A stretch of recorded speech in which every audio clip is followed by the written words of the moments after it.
So I-70 goes from Denver like all the way through the mountains, and it is like really amazing. But sometimes when the weather hits and the traffic can hit, it is pretty much like the seventh circle of hell. No, it's like the worst highway in America. Yeah. Raise your hand if you have ever been personally victimized by an interstate.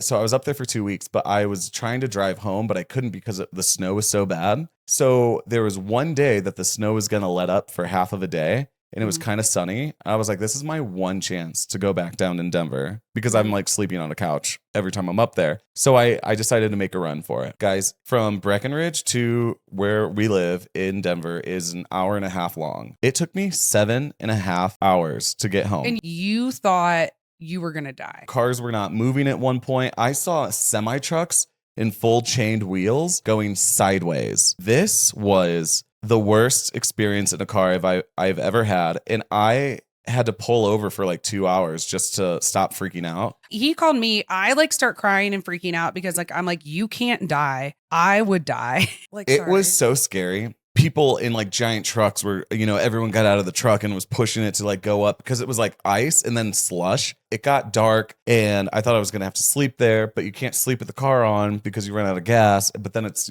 like 15 degrees. All I had was the clothes on my back and some Nerd Skittles and 2 LaCroix.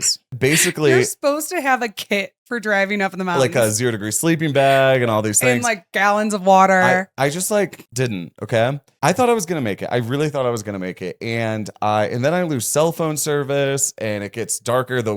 It gets scarier. And then it's a full like whiteout blizzard. And then the entire interstate just looked like a half pipe of all snow. And it was so scary. And everyone was just like completely stopped and didn't know what to do. And there was kind of one lane that people could kind of go up. I had a friend come, a buddy, and I like rolled down the window and he was like, I think I have something in my car. So he goes and he takes out like a sleeve and it wraps around one of the tires, almost like a shower cap. And it's like made out of Kevlar. And he wraps it on my tire and I start going and I'm like, woohoo, see you later, suckers. I'm doing amazing. I was flying. Like I felt like I was surfing because all of these cars were just parked, and the cars that are parked and getting stuck, they're getting snowed in even more.